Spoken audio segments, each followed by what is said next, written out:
but maprofita enhema ariko akawanda ekutoti ndokwanisa kutoamisa panjiti iwe uri wenhema, iwe uri wenhema, iwe uri wenhema. And I'm saying uyu anofumura uyu but mamuri in the same ground muchiwirirana. Why? Vakabate chibolt kana natunamisa according to it nacho. Vaitongotura bushwork according to what they say. Kuti taito kuboshai. Bolt cut I say kuti ini ndine chivanhu pandiri handizi. Tunamisa kuti ndinamisa kuti ndandakatoboshwa ndaitiswa zvimanjuzu zvandisingadi. Hazvisiri zvandoda izvi. Zico is a journalist. He comments on doctrinal matters. Whatever gives Zico $1 is what he will publish. At best, he's a journalist. He's a journalist. Journalist. Journalist. Journalist. Journalist. Ladies and gentlemen, my apologies for disturbing this video. I want to introduce to you Mr. Lighton, CEO, the Lighton Fencing, Fix and Supply. Ndo vakomana vari kurovera basa mberi vachivaka nyika, vision yokuvaka nyika. And one of the ways that they are building the country is by doing mafenzi amuri kuona ayo akasvika oko. Project yavari kuita muri kuona this corner, look here, corner just to look. This amazing. Vambonditora vakati Zico handi tiri kuratidza basa hombe ratiri kuita. Saka vanokuitirai inonzi Fix and Supply. Fix and Supply yekuti ndo vanotogadzira uye ndo vanobva vakutengesera uye ndo vanobva vanokuisira. Saka unosaudza zvauri kuda kutengeserwa nekubva waisirwa any of the things. And manumbers avo ndo vari kubuda pascreen aya. Vabate whether une cash kana uri kuda kadeal vanongokuitira. Ava vatize nemari yako havasatomboti neyangu. So I don't think kuti vanogona kuzotiza neyako. Manumbers avo ndo ari kubuda pascreen. Whether uri kuBorodale kana kuti uri kuDotito, whether une company kana kuti uda kuisirwa fence yedanga remombe, whatever you can think of, Lighton Fencing, Fix and Supply, those are the guys you should go to. But I page iri randaisa paFacebook randavhara naro paFacebook iri ndo page ravakushandisa. The previous one it was hacked. So Lighton Fencing, Fix and Supply, that is the way to go. Mundipo basa rindu sunganiza. Aiwa basa makatopinda kare Mr. Zico. Thank you. Itai ndione Killer T. That's a beautiful song. Often up I'm titled Ngoma Ndaimba. Anzi shamwari dzacho chaidzo ndedzipi apa. Maprofita acho ndeapi echokwadi, nganga dzacho dzechokwadi ndedzipi. That's what we're talking about. As always, we have Zico in the studio to discuss a lot of what's happening in this world. Zico, mukabo. Ndamukabo, mamukaze. Bozu good. These issues happened panandiri pa vacation. I was not around in the country, so I've worked so hard this past year, so I deserve a break and chopping some of my hard-earned earnings. Mari yako inonyatsobva kupi Zico? Kumaprofita echokwadi nenhema. So Zico, there's an issue to do with nganga nemaprofita who are turning out to be charismatic prophets. Yes. What's your take on that? We talked about this, I think, a year ago, and this. Yeah, because I had foresaw that. Now that this way it is going, we have got my prophets, eduma white cloth prophets, or wenguo chuku, who are actually turning to be charismatic prophets. Ve kuma cheche ma Pentecostal wanopeka masutu. And we have got my prophet Eduyaya who are going to be nganga. Then we've got nganga who are going to be my prophet a white cloth. And nganga ziri kuita futi ma prophet ema Pentecostal churches. It's like zvinhu zvacho zvinongoita ma vice versa, ma reverse, machi munhu wega wega ari kuchinja achidi. So we really want to know kuti chino one here ichi. Chengoti today you can just change a color like a chameleon and you do whatever you will. Nansi uri prophetess ningi, mangwana uri tate guru ningi, and all those type of things. It is very worrying.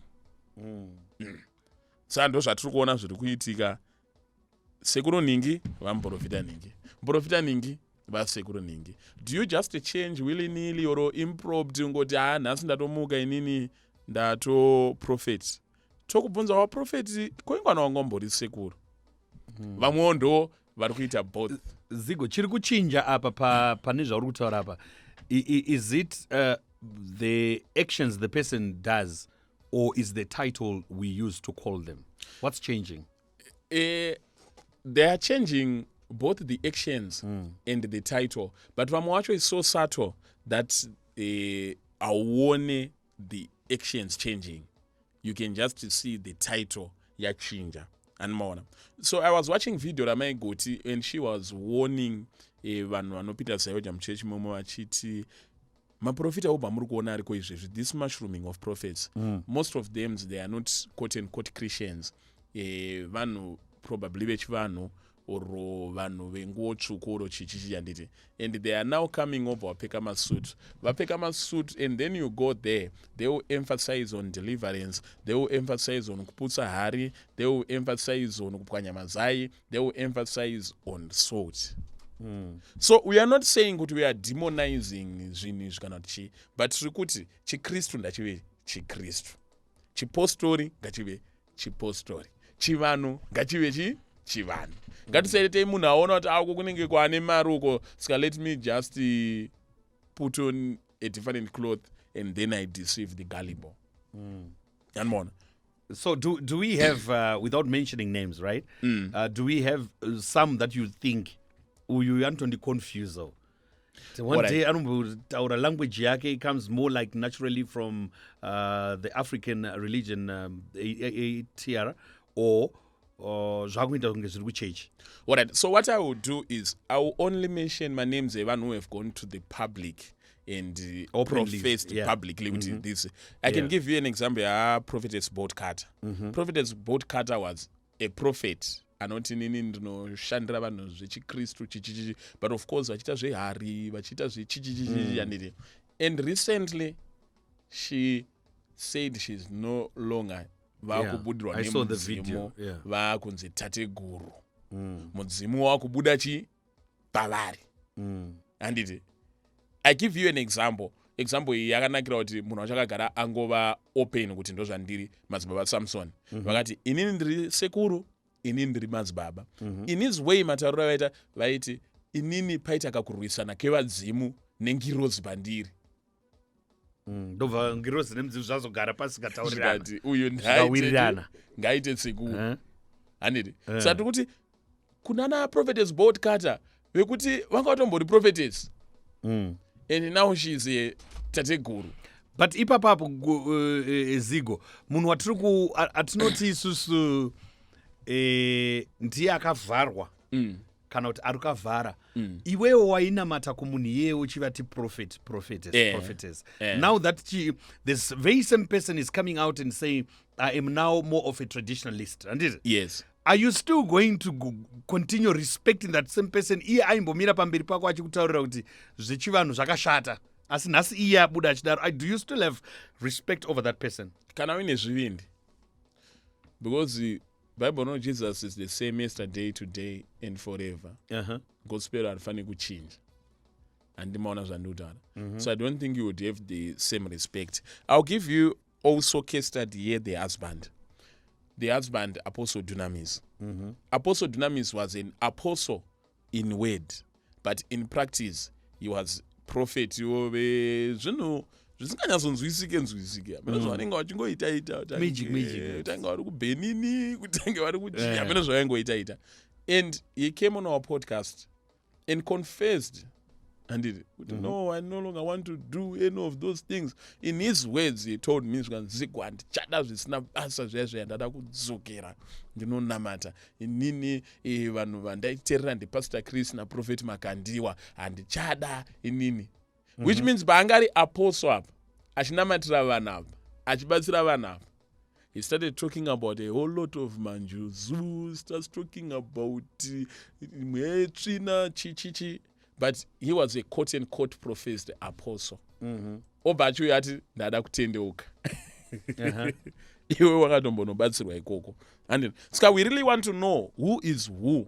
And inenge nachana namadzibaba I know ndinoenda namadzibaba because ndinovimba nezviti zvekuna madzibaba. Kana ndichienda kung'anga ndoenda kung'anga because ndinotenda nekuvimba nezvekung'anga. Kana ndichienda kuPentecostal kumasutu ndoenda ikoko because ndinotendawo mufire. Handiti, I don't want to go kunhu kwekuti ndinosvika nodeceive because we don't want deception. But at the same time, when we have a situation like this of let's take the case study of Bolt Cutter and Dunamis. They have deceived people. Yes.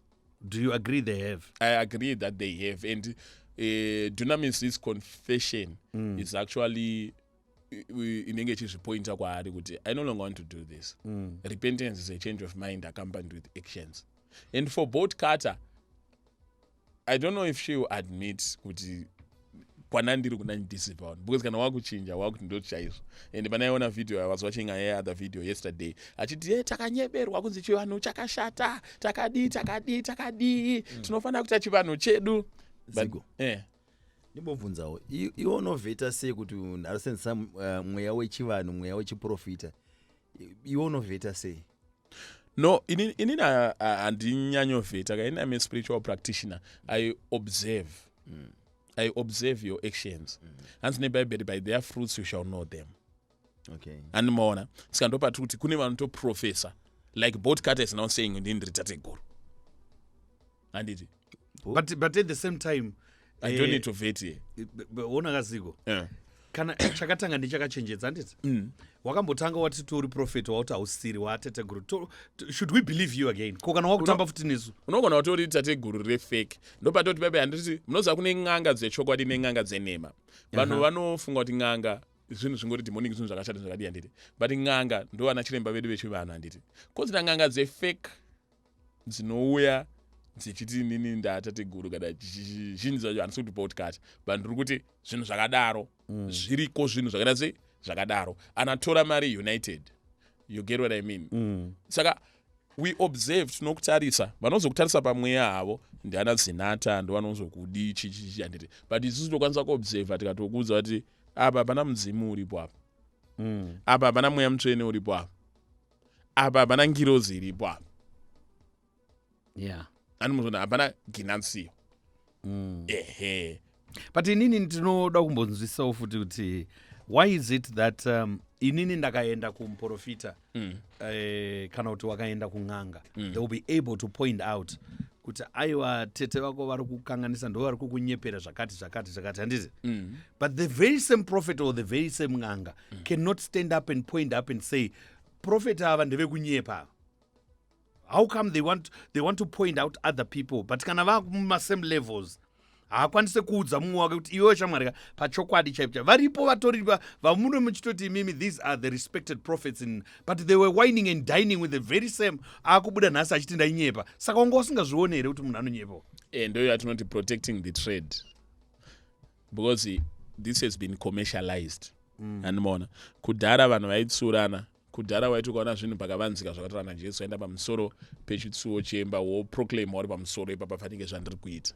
Vanhu vanenge vachichengetedzana. Unondoziva kuti mumwe wako uyu anorova skillful but you never bother to tell because ukadaro namapastor emazano ndo vakutozvinyanya ina ndituke vamwe ina ndishore vamwe ina ndidi andimona because vanenge vachiprotectana andimona. But Jesu akatongouya akasvika akati mascribes and Pharisees woe unto you. Angosvika apa angowataura pachena because he was not trying to protect anything. He was standing for the truth. There's a message from Whitehead on WhatsApp and says that nyaya yemaprophets iyi mahwani shoko rakati nzverai mweya kuti mweya upi uyu uri kushanda apa. The spirit of God does not change always, today and forever. Mweya inoshanduka yashanduka iyi is fake. Whosoever follows vanoshanduka ava is also lost. That's a message from Whitehead. But inini ndo how do I ndonzvera sei naye Zigo? Kunzvera first unonzvera through observation. Munhu paanotarisa zvinhu ka pane ka natural instinct kari mauri kekuti nyange usati wambobvira wamboona musuwo wechechi kana usati wambobvira wamboenda kana kung'anga kana kuna madzibaba pane chese chaunotenda unoti izvi svika izvi something is off about this. Andimaona Zvafanana nekuti ukasangana kana nembavha kana nemarobha pano pakamanikana. Hana yako inoti ngokuudza, usati watomboudzwa pasati paitwa action kuti something is really wrong. But you choose to ignore that silent voice in you. You choose to ignore that warning because unenge wadeceivwa, waratidzwa zvinhu nemeso, wadi. That's the first thing. But kanga ningopa chiya zvechokwadi tichizviramba. Izvozvo zvechokwadi. Zvitori nani kuramba zvechokwadi pane kugamuchira zvenhema. Wozoziva sekuti zvindo zvechokwadi. Anoona zviri nani kusayambuka pane kuzonyura. Ungogara hako uri kumhiri kwerwizi uchiti Ugara uri negative instead yongoramba. Zvitori nani than kuti wapinda apa. Wapinda wozona wapinda apa kuti pakaipa. Anoona. Zigo, I want to come back to the issue of Bolt Cutter versus Dunamis. Right. Iyo pachavo, it looks like I've listened to the podcast. Vanoita kunge vakufumurana. Vari kuita podcast vari vese same time. No. I'm different interviews on podcast. I'm saying uyu anofumura uyu. But mamuri in the same ground muchiwirirana. Why? Vakabate chi-Bolt Cutter naDunamis according to you tinachi. Vaitongotura Bushwick. According to what they say. Kuti taito kuBoshai. Bolt Cutter is saying kuti ini ndine chivanhu pandiri handizi. Dunamis ari kuti Dunamis ari kuti ndandakatoboshwa ndaitiswa zvimanjuzu zvandisingadi. Hazviziri zvandoda izvi.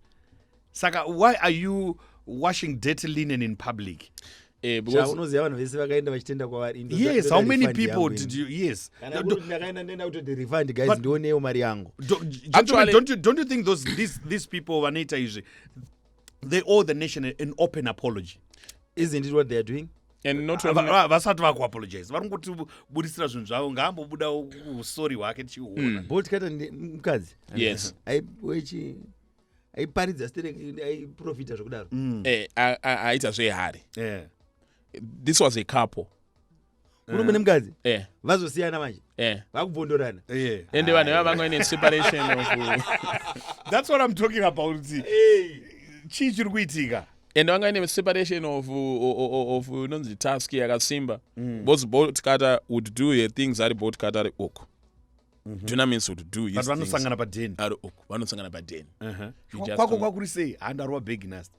Kwaiwo uri sei kwamusi?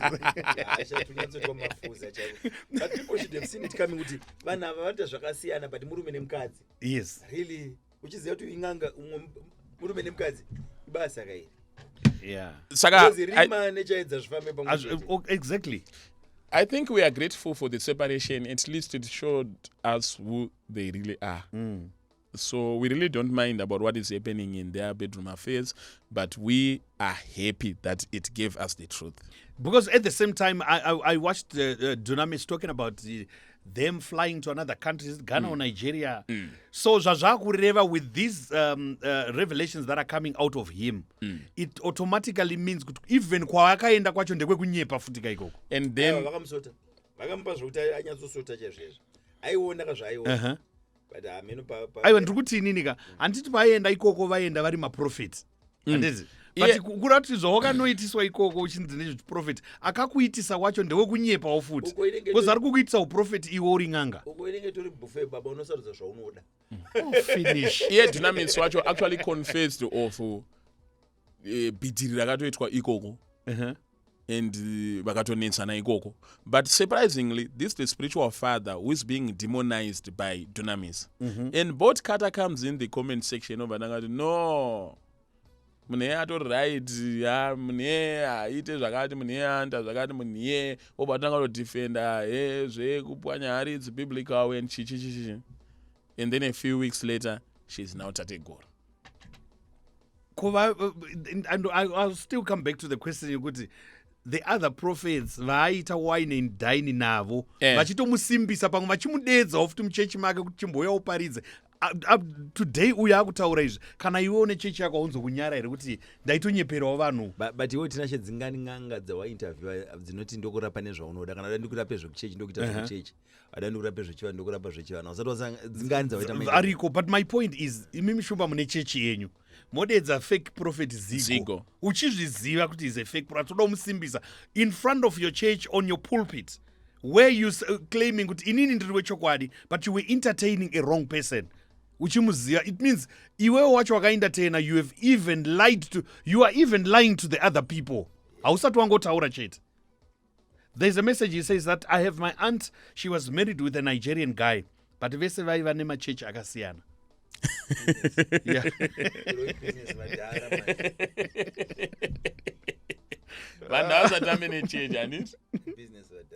All right, Takudzwa Majero from Stevenage in the United Kingdom is saying that, as for me, I don't believe every spirit, but I test the spirit. I guess that's what you wanted to say. 1 John 4 verse 1. So far, handisati ndawana a true prophet in my opinion. That's according to Takudzwa Majero's opinion. All these modern prophets vari kuda mari and are taking advantage yenyika yedu. Please read Isaiah 8 verse 20. Those who are looking for true prophets and they can't find them, you can... But iwewe zigo zvauri kutaura izvo hazvina kufanana here uruda ujaja urusenza mweya upi kuvheta maprofetsi iwewe plus iwewe zigo panguva yana Dunamis naBolt Carter waigona kune chakaipa chinonzi Dunamis chakaipa but nhasi akubuda achitaura kuti hazviziri izvo and we all condemning you. Handipatisana handibvunza kuti iwe mari yako unoiwana kupindika mumaprofita echokwadi nenhema. Saka to believe here kuti game remari kwete for everyone. There are very very true prophets in this country. Variko vekuti ukanyasondipindira inbox ukanyasondi tsvetera ndokuudza kuti ningi handimaona. Then kune maprofita enhema akawanda ndo vakatowandisa vacho ende vamwe vacho tinotoshanda navo. Handimukona zvandutaura. Yeah, it's a matter of my ethics. It's a matter of principle. It's not criminal to be a fake prophet. You know that. And mona chiri criminal say it's conning people and kuvatorera mari dzavo and chichichichichadidi. But maprofita enhema ariko akawanda ekutoti ndokwanisa kutovamisa panjeti iwe uri wenhema, iwe uri wenhema, iwe uri wenhema. And aiwa saka ndopatiri kuti chinzwai munzwe uyo ari kuti it's difficult kuwana maprofita echokwadi and you should be able to distinguish between fake and real, and I'm well able to do that. That's why ndichikuudza kune nhema nemechokwadi. So if you want to know my true prophets, you can come offline and then confidentially I can direct you to a few true prophets that we have in this country. But iwe are you saying kuti uri kuntaura here kuti even ava vaakubuda vachiti zvataita ndezvefake hapana pavakambopawo true prophet? Alright, let me explain. Giving a true prophecy does not mean that you are a true prophet. Utrue hwemuprofita hauoneki nekuti ataura chinhu chikaita come to pass, but it's really about the spirit behind muprofita iyeye. Saka imakaroona sei spirit yacho imi maziko? We are people of the spirit. That's why I call myself a spiritual practitioner. You get what I mean? Those zvandotarisa pai panonzi test all spirits. You cannot test the things of the spirit if you are not of the spirit. And you get what I mean? So pana unze zvinhu zvemwe ndoona kuona chaiko kuona. Unoziva pane munhu akatogara zvati Zigo ndiwe fake office. Anenge achiti Zigo is a fake journalist. Like every day I get accused, but I'm not moved because even ana Jesu vatonza usi mwana waMwari, ana Jeremiah vatonza musi maprofita. Isusu tinongonza hatisi majournalist, but tinongoramba tichipa vanhu information. We are accredited by Zimbabwe Media Commission, so we are not worried about those who doubt us. There's a message coming in from Baba Delphi in Chitungwiza, who says my prophets are nema TV channels and big churches avo ndeve fake any day. Speak good English, you can convince anyone kuti ndiri genuine. Saka zvata zvaangofanira nekuti the Bible is written in good English, then it's a fake Bible. A TV channel is just a means of communication. It's just a modern instrument ratoshandisa to distribute information. Jesu panguva yake aikwira pamusoro pegomo like akagara vanhu vakagara nemunyasi vachiteerera zvavataura. Tikaenda mumapostori kunenge kuina musondosi wekuti muprofita hasofanira kupera voice. Saka muprofita ndiye anenge achikwidza voice. You can say kuti this is the microphone yachi yemunhu waMwari. So we should not demonize technology. we should not demonize technology. Message ikauya paWhatsApp newakaitumira netsamba, message yangosvika ndo zvakakosha. Saka maprofita ane mabig TV channels, we should applaud them because they are using what is there to distribute the gospel. Tatenda in Marimba is saying that then the other thing, people change. Munogona kutotamba mese muri pa same page, then munhu ozochinja pakati. An example, Gogo Sikoteni eSangoma in South Africa izvezvi akuda kuita zveChristianity. Mwe mfano ndakakura naye katinazvo.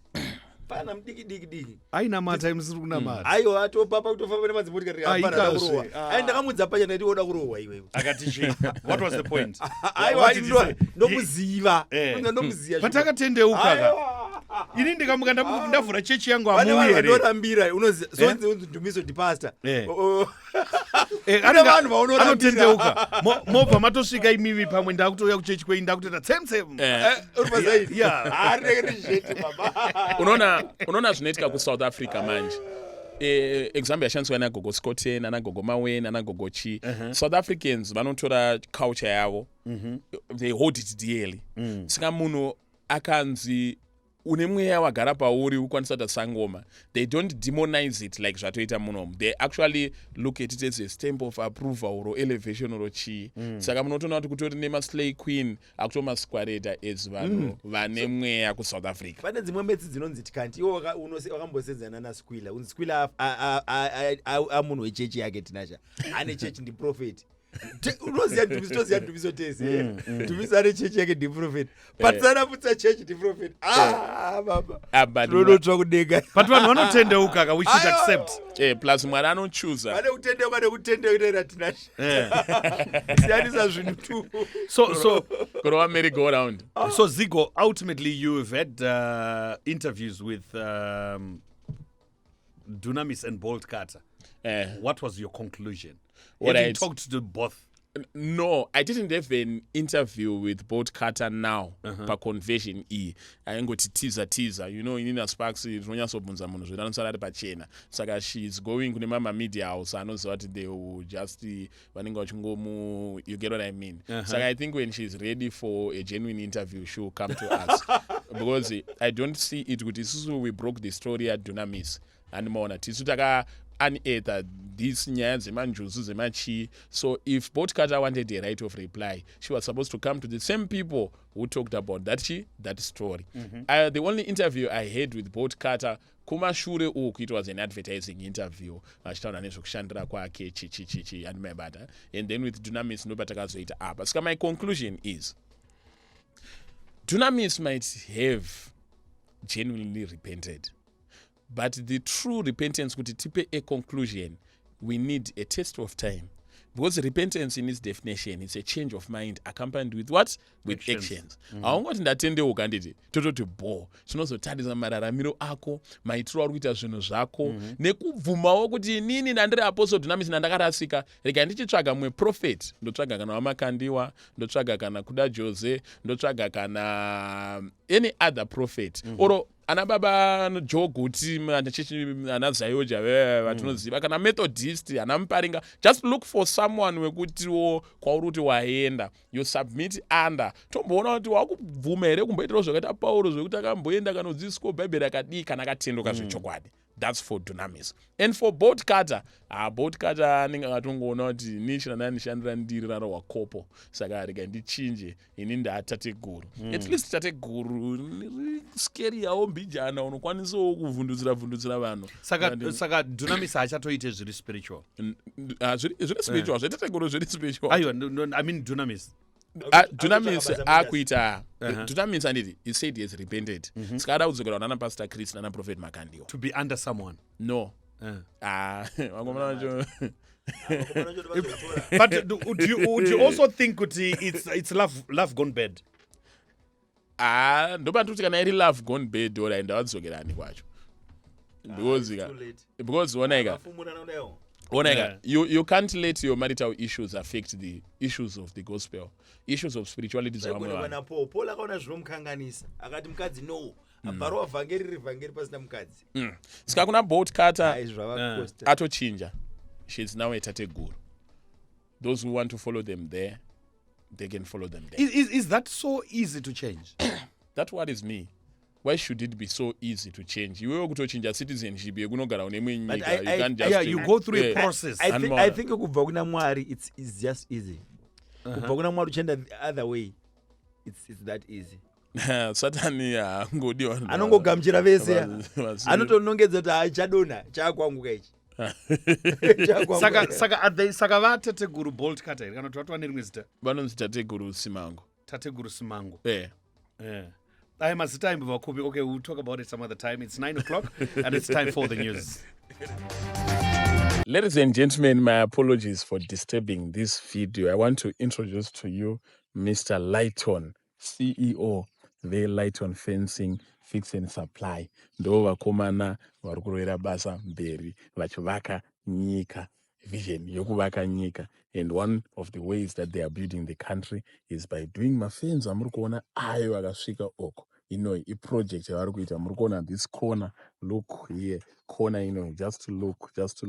This amazing. Vambonditora vakati Zigo handi tiri kuratidza basa hombe ratiri kuita. Saka vanokuitirai inonzi Fix and Supply. Fix and Supply yekuti ndo vanotogadzira uye ndo vanobva vakutengesera uye ndo vanobva vanokuisira. Saka vanosaudza zvauri kuda kutengeserwa nekubva waisirwa any of the things. Anditi manumbers avo ndo vari kubuda pascreen aya. Vabate whether une cash kana uri kuda kadeal vanongokuitira. Ava vatize nemari yako havasatombotidza neyangu. So I don't think kuti vanogona kuzotiza neyako. Manumbers avo ndo ari kubuda pascreen. Whether uri kuBorodale kana kuti uri kuDotito, whether une company kana kuti uda kuisirwa fence yedanga remombe, whatever you can think of, Lighton Fencing, Fix and Supply, those are the guys you should go to. But I page iri randaisa paFacebook randavhara naro paFacebook iri ndo page ravakushandisa. The previous one it was hacked. So Lighton Fencing, Fix and Supply, that is the way to go. Mundipo basa ringu ndingosunganidzwa. Aiwa basa makatopinda kare Mr. Siku. Thank you.